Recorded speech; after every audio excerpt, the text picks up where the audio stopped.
आज पुन्हा एक नवीन टॉपिककडे आपण वळलो आहे आणि आज आपण बघणार आहे हृदय. पण त्याआधी सुरू करण्याआधी लेक्चर सुरू करण्याआधी आजचा गुठ्ठा बघूया. संघर्षाशिवाय कधीच काही नवे निर्माण होत नाही. जोपर्यंत आपण संघर्ष करत नाही तोपर्यंत आपल्या कोणता बदल किंवा आपल्या लाईफमध्ये कोणता बदल होणार नाही. हा संघर्ष करेल तेव्हाच इथं काहीतरी नवं निर्माण होईल. ज्यानं संघर्ष केला त्यानं इथं नवं निर्माण केलं आहे. तर हा आपल्याला थॉट सांगते की संघर्षाशिवाय कधीच काही नवे निर्माण होत नाही. आपलं कम्फर्ट झोन सोडून आपल्याला संघर्ष करावा लागतो, तेव्हाच नवीन काही ना काहीतरी नवे निर्माण होणार. तर आजचा हृदय बघताना सर्वांच्या मनात हृदयाबद्दलचे अलग अलग कन्सेप्ट येतात. हृदय प्रत्येकाला वाटतो हृदय कशा आकाराचा आहे. काही जण हृदय अशा प्रकारचा दिल समजतात, जे की पिक्चरमध्ये वगैरे दाखवले. पण हृदयाची आकृती तशी नसून मित्रांनो, हृदयाची आकृती थोडीशी वेगळी आहे. आपल्याला जो दिल सांगितलेला आहे तो लव अशा प्रकारे सांगितलेला ना सर्वांना, अशा प्रकारे दिल. पण हा तसा नसतो. या हृदयाचे काम आपण समजून घेणार आहे. हृदय काय असते, त्याच्या प्रत्येक ठोकाला कितीपर्यंत रक्त वाहते, ह्या सगळ्या गोष्टी आपण बघणार आहोत. तर चला तर मित्रांनो आपण बघूया हृदय. हृदय मानवी हृदय पंप करण्याचे कार्य करते. जसा पंप, ठीक आहे, जशी की मशीन जी मोटार्स असती, ती मोटार जेव्हा आपण चालवतो, पाण्याची जी मोटार असते तेव्हा तिथून पाणी त्या पाईपमधून फ्लो व्हायला लागते, म्हणजे पूर्ण प्रेशरनं फ्लो व्हायला लागते, पुढे जायला सरकते. त्याच प्रकारची एक मोटार आपल्या शरीरामध्ये जर असेल तर त्या मोटारचं नाव आहे हृदय. पंप करतो. काय करतोय? पंप. सतत धक धक धक धक धक धक करत राहत. प्रत्येकाचं हृदय धक धक धक धक अशा प्रकारे धक धक धक धक करत राहतो. तर असा आहे आपला हृदय, पंप करत राहतो. वजन किती आहे? किती आहे वजनाचं? वजन आहे 250 ते 300 ग्राम, किंवा आपल्या मुठ्ठी एवढा असं समजलं जाते. 250 ते 300 ग्राम, 360 ग्राम पर्यंतही याचं वजन जाते. 360 ग्राम. लांबी किती आहे? तर 12 सेंटीमीटर एवढी लांबी आहे. आणि रुंदी किती आहे? जी रुंदी आहे ती रुंदी किती आहे? 9 सेंटीमीटर एवढी रुंदी आहे त्याची. ओके. कुठं असतो हा? तर कुठं असतो? छातीच्या पिंजऱ्यामध्ये. आपली जी छाती आहे, ज्याला फुफ्फुस म्हणतो आपण, ही जी पिंजरा आहे, छातीचा जो पिंजरा आहे, जवळजवळ मध्यभागी, इथं जवळजवळ या मध्यभागी असतो. हा आहे छातीचा पिंजरा. जवळजवळ बरगड्या म्हणजे जे काही आपलं जे हाड आहे त्या हाडांच्या आत म्हणजे बंदिस्त असतो. सरळ एक आवरण असते. त्यानंतर दोन्ही फुफ्फुसांच्या मध्यभागी, पण एकदम मध्यभागी नाही म्हणणार, तर थोडासा त्याला डावा साईड करा, थोडासा डावीकडे न्या, म्हणजे एक्झॅक्ट इथे जे हृदय आहे हा जो मध्यभाग आहे, पण हा मध्यभाग ना राईट हँड कडे नाही, तर हा लेफ्ट म्हणजे थोडासा या साईडला आहे. जर बघितलं तर हृदय फुफ्फुसांच्या मध्यभागी, फुफ्फुसांच्या मध्ये, आणि थोडासा डाव्या साईडला वळलेला आहे. म्हणून इथं हात लावल्यावर आपल्याला जाणवते की काहीतरी ढक ढक करायला, म्हणजे तोच हृदय जाणवते आपल्याला. तुम्ही लेफ्ट हँड ठेवून बघायचा आहे. कशाने बनलेला आहे? Cardiac muscles. कशाने बनलेला आहे? Cardiac muscle. ते मसल कोणत्या मसलने बनले? तर कार्डियक मसलने हा हृदय बनलेला आहे.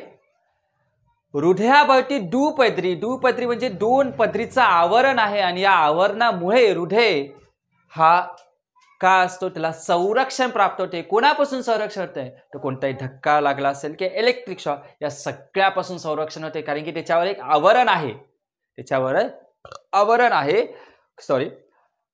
कसं आहे?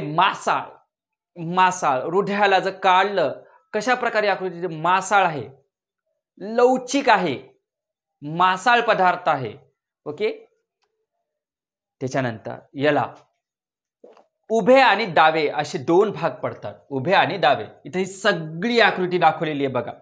उभे आणि डावे म्हणजे वरचा भाग आणि खालचा भाग असे मिळून पुन्हा 4 कप्पे होते. पहिले 2 कप्पे जे उजवे आणि डावे, उजवे डावे असे 2 भाग, 2 पार्ट्स त्याच्यात.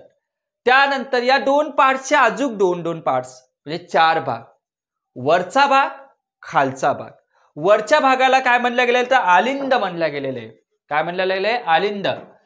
Right atrium, left atrium, right atrium, left atrium. खालच्या भागाला वेंट्रिकल म्हणलेले आहे. Right ventricle, left ventricle, right ventricle, left ventricle. अशा प्रकारे 4 कप्पे म्हणजे राईट साईड, लेफ्ट साईड, उजवा भाग, डावा भाग. त्याच्यानंतर राईट ॲट्रियम, इकडं आहे लेफ्ट ॲट्रियम. ॲट्रियमचा अर्थ आहे आलिंद आणि इंग्लिशमध्ये जो खालचा भाग आहे निलय त्याला म्हणतात राईट वेंट्रिकल्स आणि लेफ्ट वेंट्रिकल. तर अशा प्रकारचे 4 कप्पे आज समजून घेतले आपण. त्यानंतर काही धमन्या असतात, त्यांचं एकदा नाव बघू. इन्फेरियर वेना क्या कॉर्नस आहे, यांच्या प्रत्येकाचं काम आपण बघणार आहे.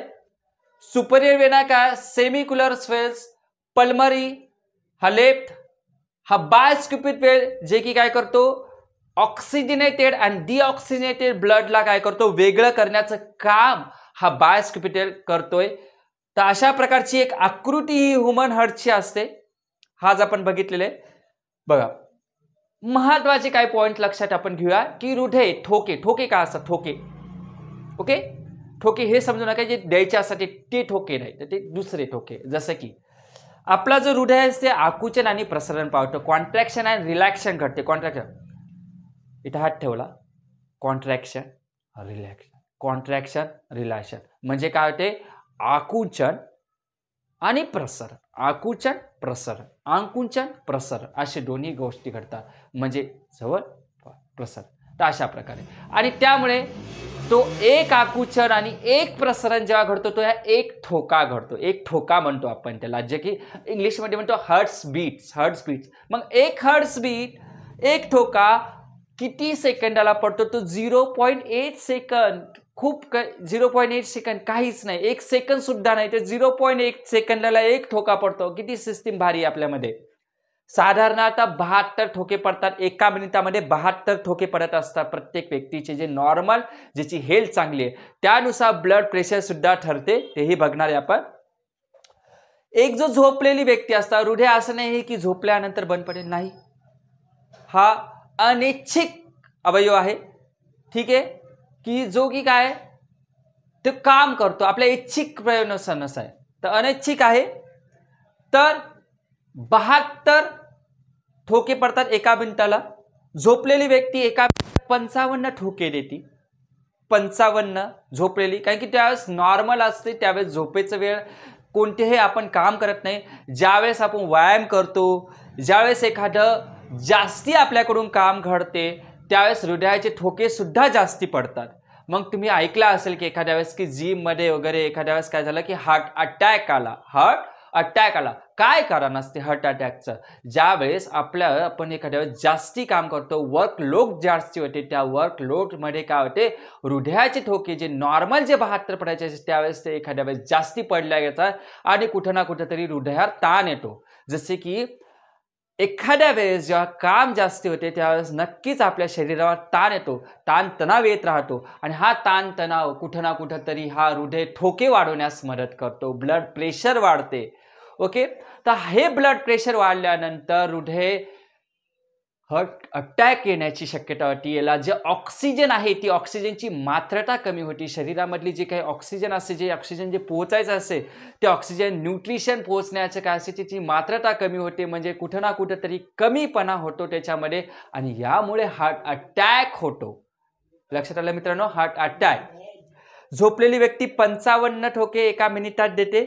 त्यानंतर एक जो हृदय व्यक्ती असतो, जे माठारा असतो, तो माठारा एका मिनिटामध्ये 60 ठोके देत असतो. एका मिनिटामध्ये 60 ठोके. आणि जे लहान बाळ असते, छोटूसं बाळ जे असते त्यावेळेस त्याच्यामध्ये नेमकीच ती सिस्टीम सगळी ग्रोथ झालेली असते. त्यावेळेस 120 ते किती 60 ठोकेपर्यंत इथपर्यंतचे काय देतो तो लहान व्यक्ती देतो. तर अशा प्रकारे आज आपण बघितलेले की कशा प्रकारे किती ठोके लागले जातात. तर ठोके हे ठोके नाही समजायचे, तर हृदयाचे ठोके आहे ते. तर आज आपण जे बघितलेलं आहे हृदय, तर ओके, आज आपण इथंच थांबूया. नेक्स्ट भागमध्ये आपण पुढचा भाग घेऊया, यांचे काम आपण बघूया.